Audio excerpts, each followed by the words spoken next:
Welcome to the video lecture on the law of cosines. In the last video lecture, we learned that the law of sines cannot be used to solve a triangle if we know two sides of a triangle and the angle between them, which we call SAS, or if we know three sides of a triangle, which we call SSS. These are cases 3 and 4 from the previous section.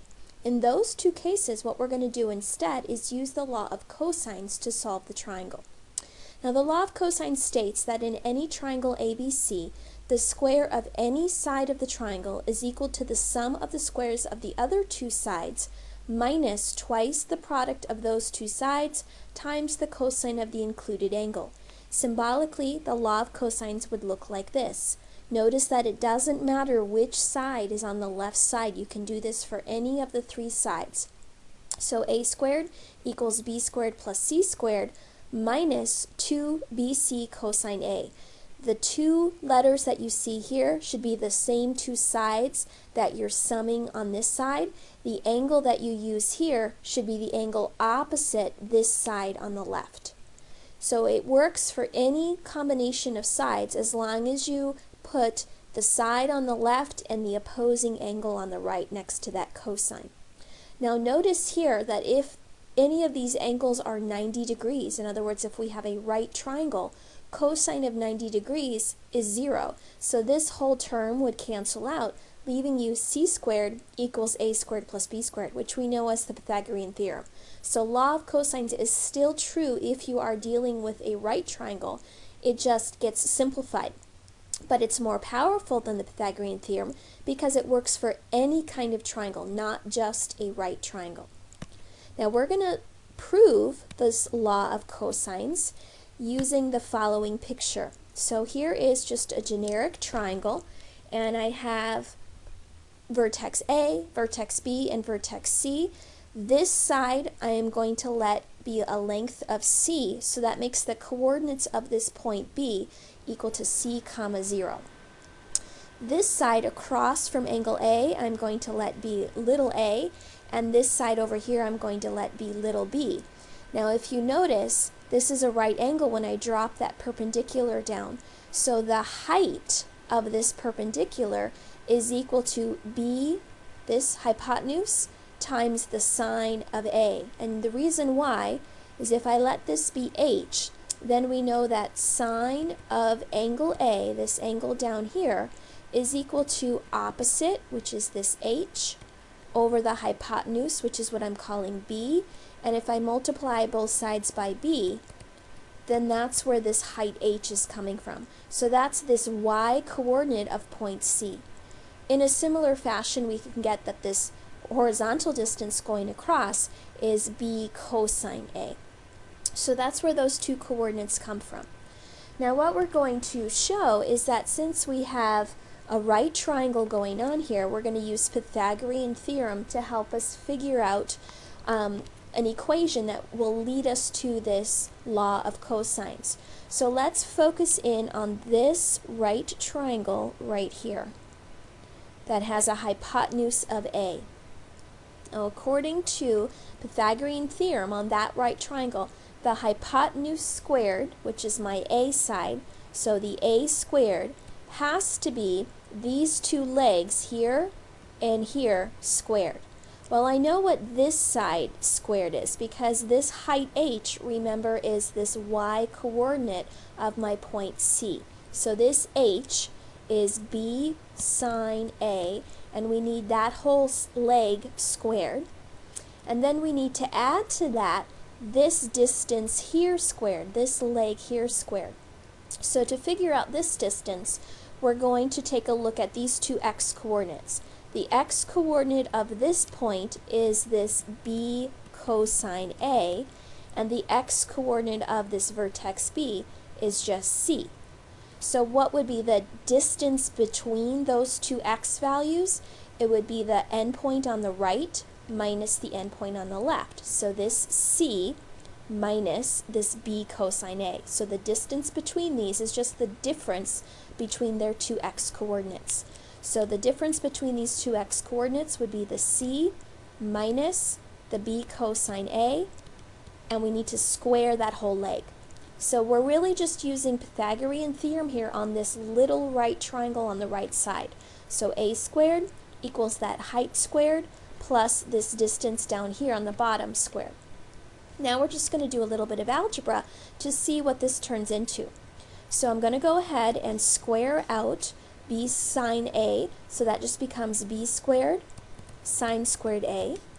And for this factor over here, I do need to FOIL it out, so we're going to get a c squared, and in the middle we're going to get a c times a b cosine a, but we're going to get two of those in the middle.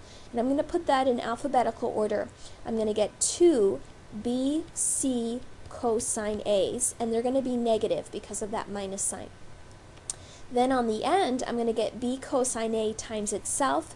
It's going to become positive, and I'm going to get b squared cosine squared a. Now I want you to notice this term and this term. Let's group those together. So I'm going to put the b squared sine squared a next to the b squared cosine squared a, and then these other two terms, I'm not going to do anything with them right now. Now since these two terms have a b squared in common, let's go ahead and factor it out. So that's going to leave me in parentheses a sine squared a plus a cosine squared a. And what do we know about sine squared plus cosine squared? We know that that is always equal to 1. That was one of our Pythagorean identities. So this is always equal to 1. So that gives me just a b squared times 1, or b squared, plus these other two terms, c squared minus 2bc cosine a.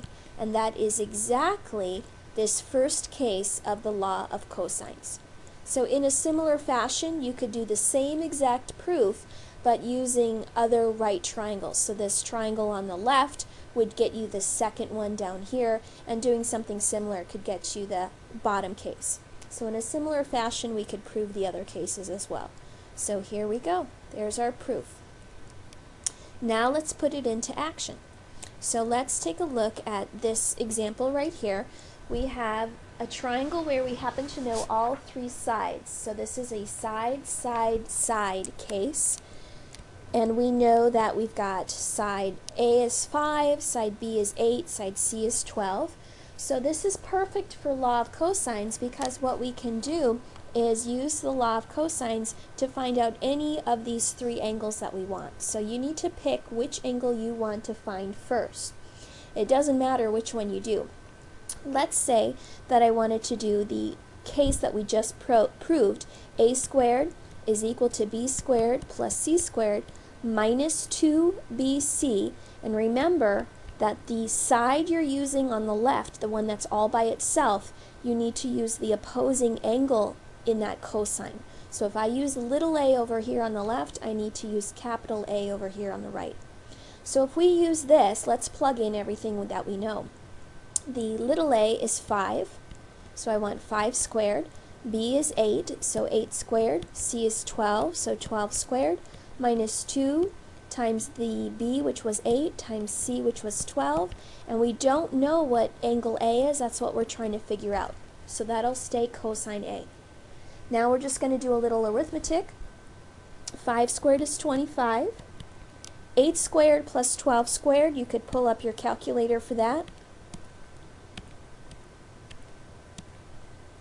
And we get 208.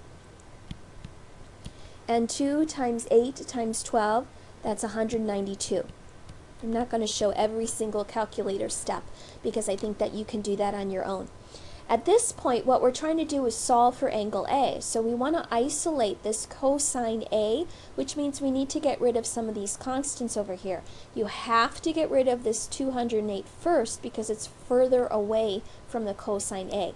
So first thing you want to do is subtract the 208 to the left side. 25 minus 208 is negative 183. Don't lose that minus sign that's in front of that 192. It's still there. And then we would want to divide both sides by that coefficient of that cosine, so dividing both sides by negative 192. Now that's going to become positive, and we now have cosine of A isolated. So to figure out what A is, we need to undo a cosine, and what undoes a cosine is an inverse cosine, which is that cosine with the little -1.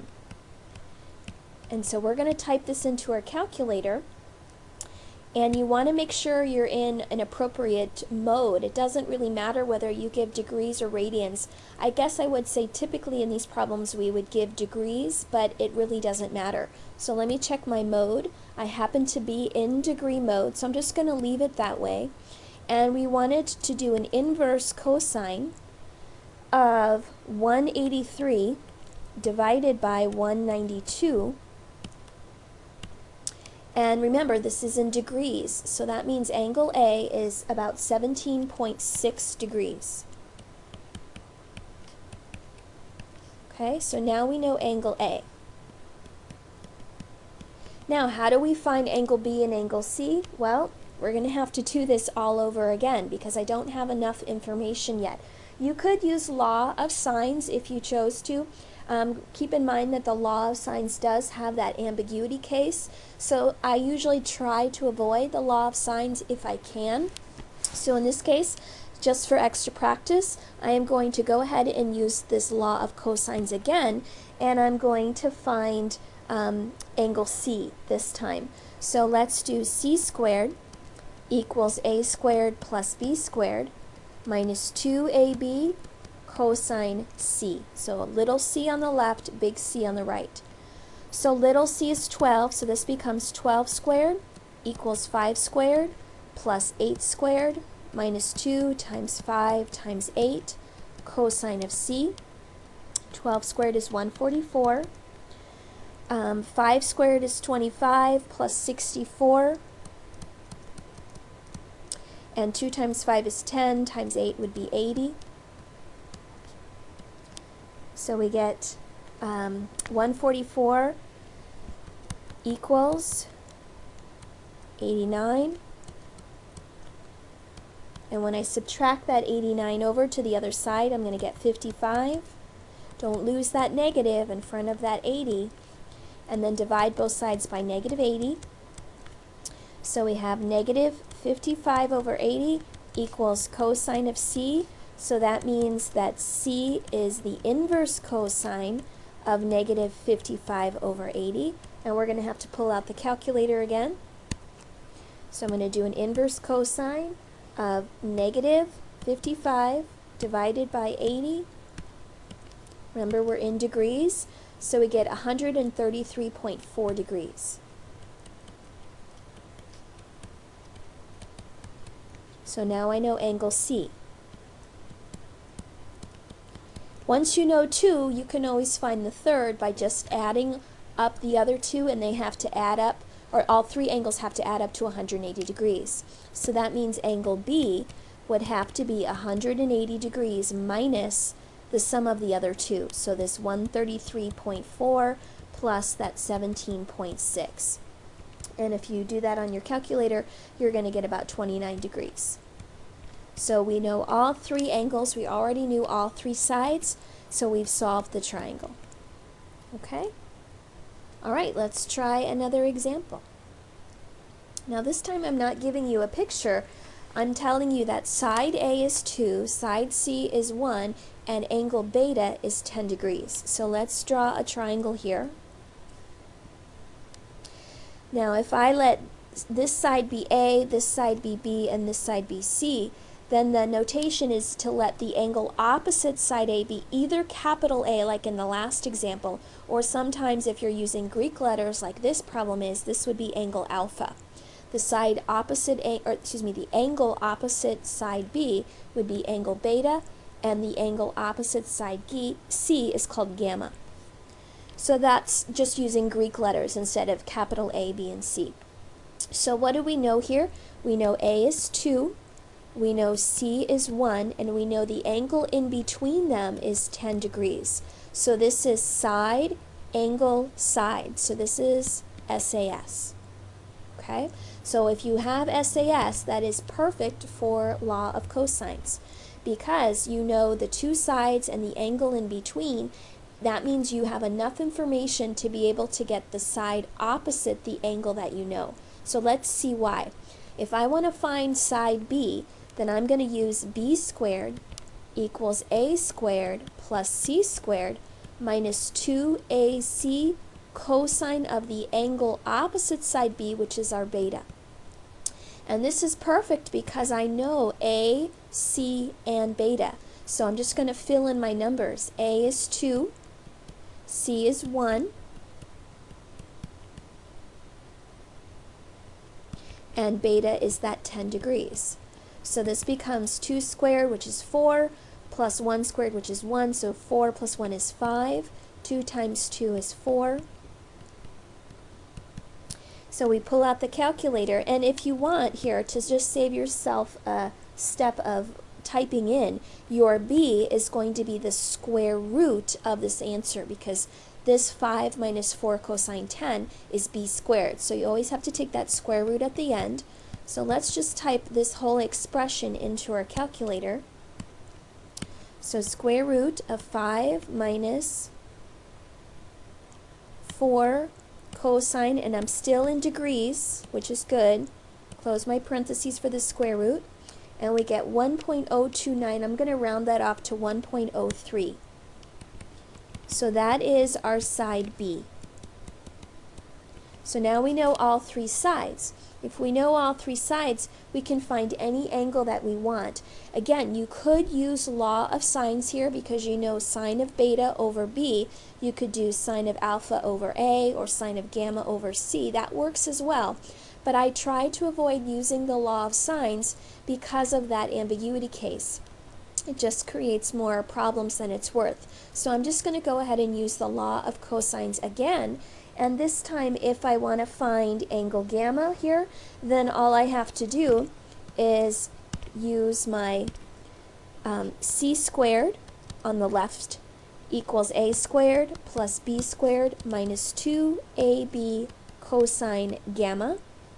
We know c is 1. We know a is 2. And we just found out that b is about 1.03. So I plug in everything I know, which is everything except for the gamma, and then we're just going to get 1 equals 4 plus, I'm going to need my calculator for this. So let's go ahead and figure out what some of these things are.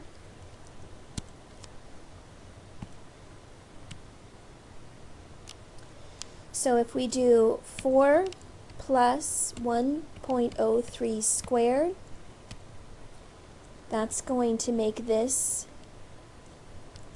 be 5.069, I think is what it said. Oops, I forgot a 0 in there, 609. And then I want to subtract from that 2 times 2 times 1.03, so that's 4.12.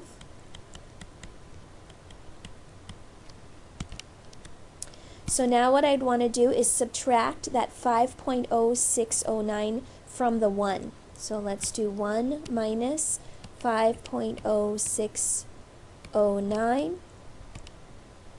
And then what I would want to do is divide that by this coefficient that's in front of that cosine alpha. So I'm going to go ahead and do that while I have my calculator open here.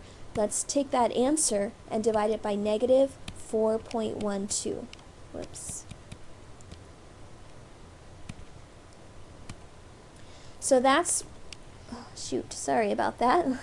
This number right here, 0.98565, that's what I get when I take 1 minus 5.0609 and divide it by negative 4.112. So it's this 0.9856 number that I want to take the cosine of, the inverse cosine of. So let's go ahead and backtrack here so we can get the right decimal. 1 minus 5.0609 divided by negative 4.12, and it's that I want to take the inverse cosine of, so I'm going to do second inverse cosine of that answer.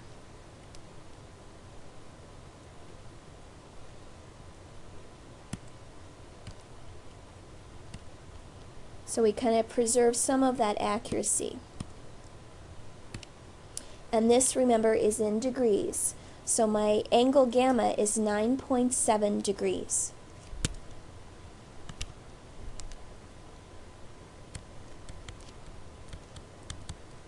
Alright, so I know angle gamma, and I know angle beta, so I should be able to get angle alpha. So alpha is going to be 180 degrees minus the sum of the other two angles, and they were 9.7 and 10. So when you do that on your calculator, you're going to get 160.3 degrees. So we know all three angles, and we know all three sides, so we've solved our triangle.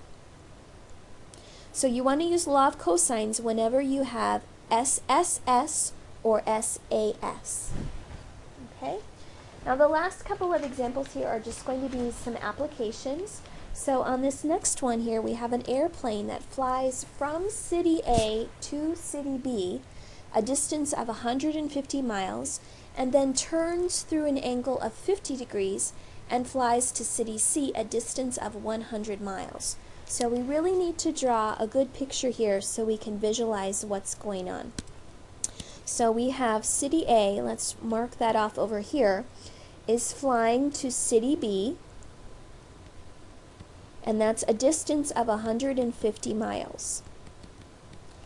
Then the plane turns through an angle of 50 degrees and flies to city C. So imagine if this plane were to continue going straight, that would be that horizontal, but it's turning 50 degrees from that. So this angle right here is the 50 degrees, and that's going to position it so that it's heading towards city C. And that city C is a distance of 100 miles away. So the first question here is, how far is it from city A to city C? So here's A, here's C. We're looking for that distance across. So we want to know that. So let's look at our picture.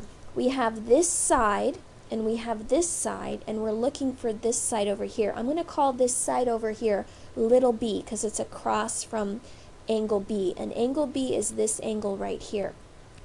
Now if we knew what that angle was, then we would have SAS,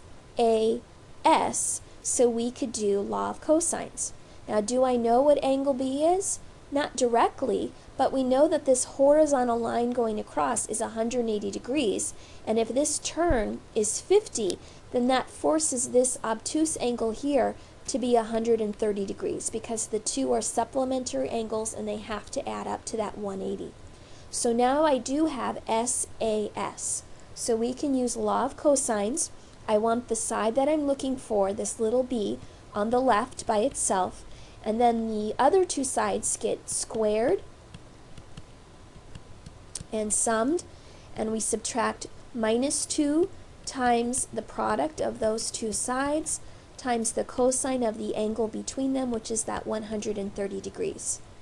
So I'm going to do all of that on my calculator at once, just taking the square root of all of that, so I don't have to type in all those intermediate steps and keep writing everything down. So let's just type all this in at once.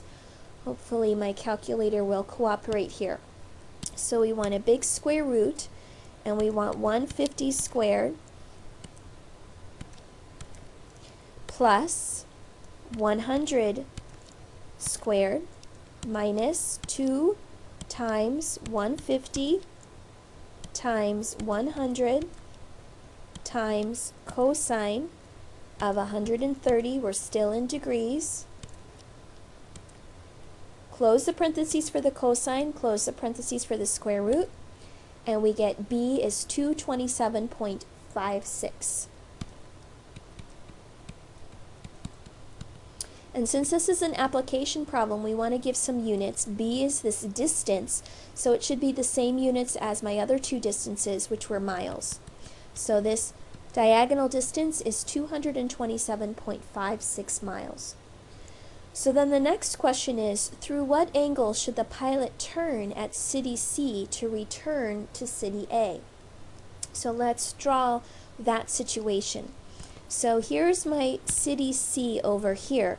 Imagine if the pilot did not turn, it would just keep flying in this direction.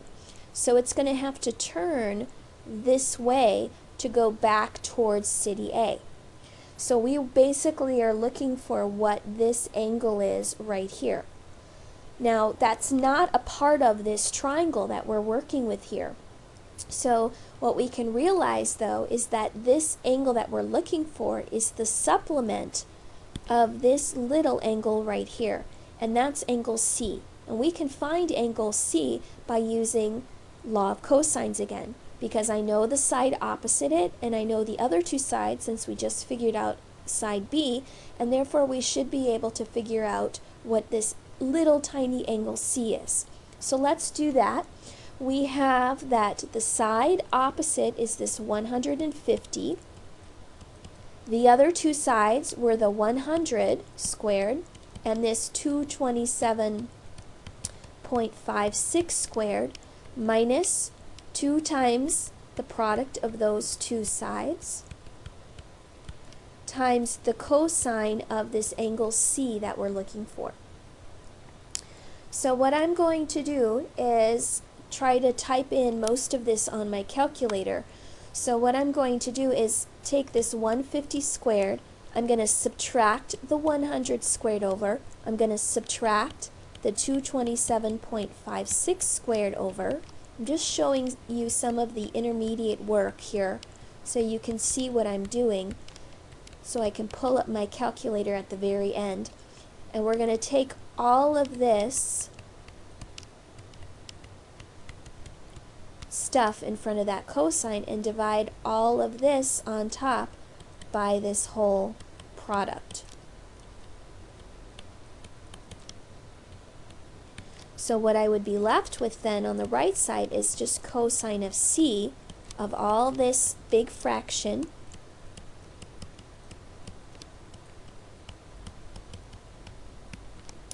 and then if this is what cosine of C is, then to get just C, I can undo the cosine with an inverse cosine. So this is everything that I'm going to type into my calculator. Inverse cosine of this great big fraction. So let's try to do that carefully. So we want inverse cosine of, and I'm going to use parentheses here for my numerator, 150 squared minus 100. Whoops, I'm going to back up here and clear this out. Inverse cosine of 150 squared minus 100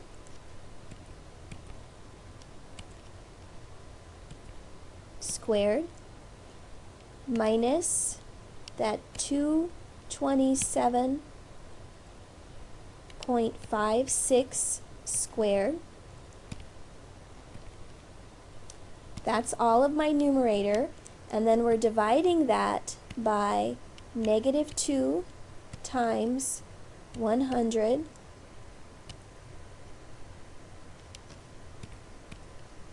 times 227.56. Alright, cross your fingers and hope I got everything in there typed in correctly. And we get 30.33. Now that's what angle C was. Remember, that was this little acute angle up here. Now what is the actual angle we want? We want the angle that the pilot has to turn, which was this obtuse angle over here. So our actual final answer is going to be 180 degrees minus this little 30-degree angle. So let's go ahead and subtract 180 from this, and we get 149.67. And I subtracted 180, and I should have done 180 minus that answer, but let's just ignore that negative sign because we know it's supposed to be a positive angle, and that means that angle C was this 30.3 degrees, so the turning angle needs to be that 149.7 degrees. So this much right here. is how much the pilot would have to turn to go back towards city A.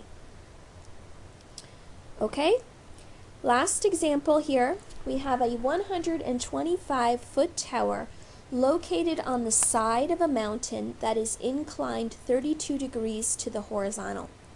A guy wire is to be attached to the top of the tower and anchored at a point 55 feet downhill from the base of the tower. Find the shortest length of wire needed. So again, a picture here is key. So here's our mountain, and we have this 125-foot tower located on the side of that mountain, and it's inclined 32 degrees to the horizontal. So this, I guess, let me draw this a little bit more straight so we can visualize this.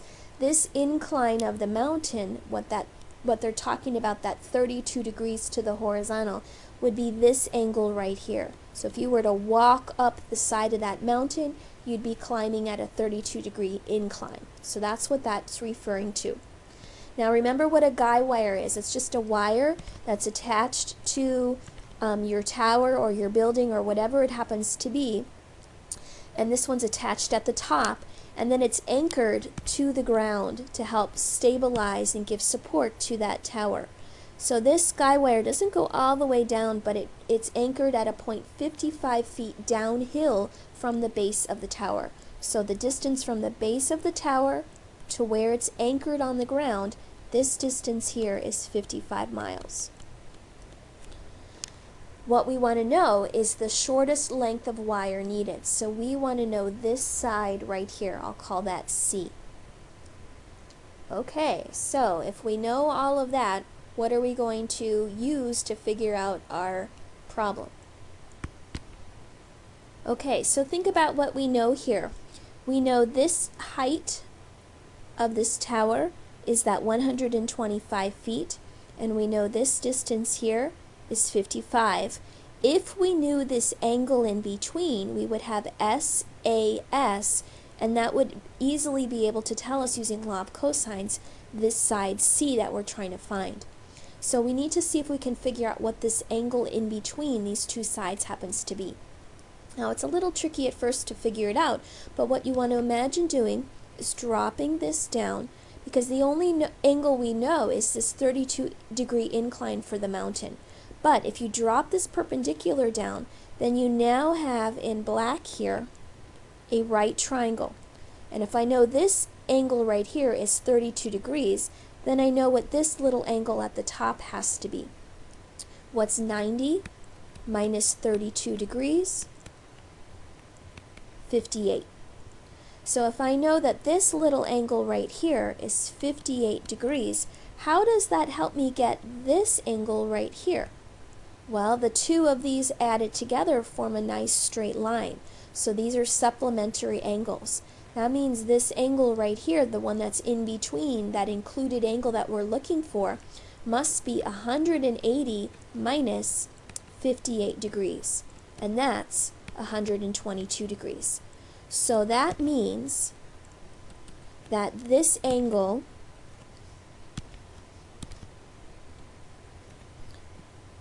right here is 122 degrees. So I know this side is 125, this side is 55, and I now know SAS. So I can use law of cosines to figure out this side C. So C squared is the other two sides, which was 125 and 55, squared and added, minus 2 times 125 times 55 times cosine of the angle in between, which was that 122 degrees. So side C is going to be the square root of all of that. And I will leave that for you to type into your calculator very carefully. And what you get for side C then is 161.05 if you round that off. So this length of this wire must be 161.05, and it would have to be feet since those were the other two units I had. And I miswrote this down here. This wasn't miles, this was feet as well. So 55 feet and 125 feet. So we now know the length of our wire by using SAS and the law of cosines and just being a little bit clever here in terms of figuring out that included angle by constructing a smaller right triangle, figuring out this supplementary angle, and that gives us this included angle. Alright, that concludes our video lecture on law of cosines. Good luck.